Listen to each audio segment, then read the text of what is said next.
This is New York's Country 94.7. Hi, welcome to our radio.com theater. I'm Jesse Addy, and I'm pumped.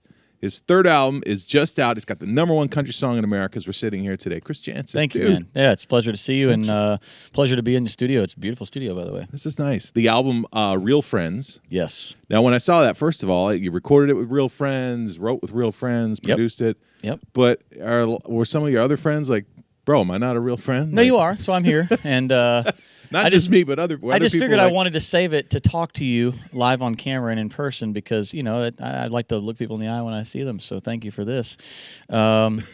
I will tell you, it's been a spectacular record-making process, though, man. I wrote the whole thing pretty much at my house and recorded most of it at my house, about 95% of it. And I got some great friends on this record with me, and my wife is got writer credits on it, and of course, she runs my whole operation. But it's that cool. kind of always been the dream to be able to write, record, do the whole album at home? And is that something you set out like 5 years ago? This is the goal? Honestly, no, not really for me. My whole thing was I'm just glad to be doing it, and this was just opportunity knocks, kind of time. I did it accidentally. I was really just writing the songs and demoing them there at the house, which, by the way, master tracks you hear on the radio and you hear on albums and stuff, they're really just glorified demos is all they are. Yeah. And so when I was making them naturally, we were just writing them there, recording them there, and then I thought, well, this is easy. So I took them into the label, and they decided, hey, let's make a new album and just keep doing what you're doing. So what I was doing was natural at the house. Yeah. The first single, obviously, it goes #1, which is always like, the record label. Everybody involved like, yes, when it comes out on the album date. But obviously, Good Vibes, I think it kind of sums you up in a way. If I ever walked into a room and Chris Janson wasn't in a good mood, I would just walk out because thank you, man. I the would day's too. not worth living. I would too. Where does that come from? Like, is your family that way, or is somebody in your life as you grew up? I just think that my my personal walk with the Lord, and also, man, I have a great marriage. Like, a lot of people have good marriages. I have a great one, and my kids are so awesome and healthy, and so those are my two biggest things in life. And then, on top of that, then music comes afterward. And so, whenever my life is good, which it is, and I'm blessed, and you live knowing that you're blessed, man, it rolls into what you do for work usually. And I also happen to love my work and my job. But it makes it that much more sweet just because it's easy to be in a good mood. I mean, first of all, if you think about it, man, when you wake up in the morning, that's a big blessing right there. So that's pretty simple. And I'm blessed to wake up, and we're in the greatest country, man. We're in America. We're free. Like, we have a lot to be thankful for. So all those things attribute to who I am and how I walk it like I talk it, Yeah, that's such a great perspective, because I know you've said, like, what do I have to complain about? Which I got nothing to complain about, dude. Some like, people forget that sometimes. Some of my friends, man, I got friends right now that are sick, man, that are dealing with things, and people that deal with all kinds of tragedies in their life, and people who just maybe are in a place right now where they're just not hitting the mark they want to, and maybe won't ever do it. And I've been able to check off everything in my life that I've wanted to do, and it takes hard work and persistence and a lot of prayer and good faith. But I will say that it also, when you get to those points, and you have to recognize them, and you have to be blessed in order to bless others, man. And I am blessed. That's so cool. Whenever I check out a Chris Janson album, there's always what I call the runaround track, which means basically, this is the song where he's going to be running around the arena or the theater or whatever. Say About Me. Say About Me. Is that, that's that track. Yeah. How fun is that one to do live? I'm a mind reader, so you're welcome for that. It's really great, actually. When I wrote that song, this is what I said, for real. I said, I want to write something between Hank Jr., 83, and, Circa, and the Migos, because I love the Migos, the rap group. So we wrote it, and we got the song. It was going to go on the album and everything. Everybody was all fired up about it. And in the midst of that, my label was like, hey, would you consider doing a collaboration? I'm not real big on collaborations because I don't, it tends to be the trendy thing to do, and I'm not a trendy person. So I wanted to do it from a real perspective, hence is why I got my real friend Blake, and then hence is why I said, sure, I'll do a collaboration, but only with the Migos, particularly Offset. I was real precise about it. So what's the worst that could happen? You reach out and they say no, or you reach out and they say, hell yeah, and he did. And he recorded on the record, so we got a duet there with Offset, and it's just great, man. He wrote his own rap. It was real natural. And then we hadn't even met in person at that point yet. Yeah. And about 2 months later, I was in Los Angeles, now a few weeks ago, and we bumped into each other eating hamburgers, and for real, in the checkout line at Shake Shack. So it was kind of a God thing. And I introduced myself, but he already knew who I was, and it was just cool how that all kind of happened. You know, nepotism is amazing when God's got his hands on it, man, and when you put your faith in that. So, was that scary, him knowing he was walking in with lyrics that you didn't know? No, it wasn't at all. No, and he really went out there on a limb and like said it. He did exactly what I asked for. You know, they came to me first and said, "Is there any direction you want to give Offset or anything?" You know, which I thought was pretty respectful. But I said, "No, not at all. I want him to use his language and say what he wants. I don't care what he says. I want him to just be himself.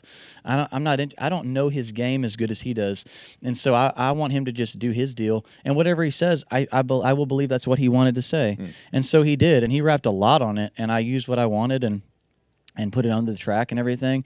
And it's great, man. He talks about Cardi in it, and he talks about cars, which we both have a common kinship in cars, and we both got 4 kids, and so we got a lot in common, you know. But we come from 2 different worlds, but we come from, from what I gathered just being around him one time and from listening to his music, is that we come from a similar situation at the very base root of it, is that first of all, we're both very thankful, and we both come from not a whole lot. You know, we started from kind of the bottom and kind of built everything from just a grassroots way, and then, you know, made our deal to what it is. And so it's a great collaborative effort. Did you guys get the same thing at Shake Shack? Pretty much. Yeah. I'm pretty sure we did. 'Cause you can only get so much there with hamburgers and whatnot. But it was great. You know, we were the only people in there. That's why I say it was a God thing. I mean, we walked in on the way to the airport to fly to some other place in California to play a show. I don't even know where we played. And we walked in, and it was just the only people in line were me and Kelly and Offset. That's bizarre. I mean, that's just how God works, man. That's crazy. If you told, like, honestly, I wouldn't believe that unless you were. I mean, if somebody else said no, it was just like them. Nobody would believe it. So the picture you see on my Instagram and on the net and stuff now that's circulating worldwide, it's crazy how many people in the press have picked up on us doing the song together. Like, if you Google my name now, one of the top Google searches is not only my name, but it says Chris Janson Offset. It's like Offset goes country, and I'm like, oh my God, he's not going country. Oh, it's just on my record. But it's his first time to hop into our genre, and my first time, obviously, to hop into that genre or any other genre. So it's pretty cool. It's very cool. So speaking of collaborations, obviously the title track Blake is on. What I thought was interesting is you didn't, call him up or text him. You wanted to go through the proper channels to not put him, I guess. Yeah, totally. It's awkward. I mean, I'm not going to do that to my friends, you know. Has that ever happened to you? I guess that was my thought. Oh, it totally has. I mean, I get asked a lot of times to do stuff that I just frankly don't want to do, you know, and it's hard to be honest with people, unfortunately, because sometimes you have to be so careful of offending people, and it's also a catch-22 because I'm grateful to be asked to do a lot of things. It's just basically my stuff just comes down to timing,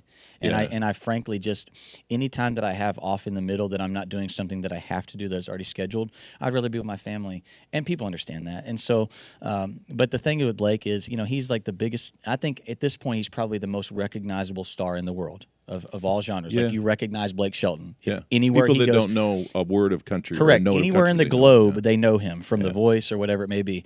And there's a lot to be said with that. And so being a friend, I want to always be respectful of that. And collaborating with people like Blake or Offset is not me needing something from them. It's strictly on an artistic basis. Like, I just felt in my heart that Blake was the best to collaborate on this song. I mean, I just had it in my gut. So what's the worst that could happen? He says no. And so I went through the proper chain, through my A&R girl to his, and to ask him. And I thought he would say yes, which he did, thankfully. Thank you, Blake. But we go through those kind of chains because I don't care who you are, man.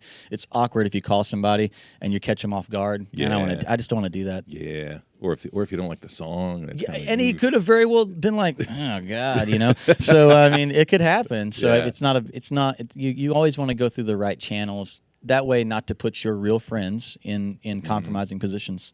We're super pumped. Obviously, coming off a #1 single. If you go through this track, there's a few where it's like, okay, this is, and then done. Thank you. Obviously, my favorite song ever. Favorite song, or about your wife. She's in the video. I mean, you got to be excited to have this, I guess. Yeah, I'm excited to get it out. I'm excited to get it out, man. Done, I think, is going to be one of my best singles to date.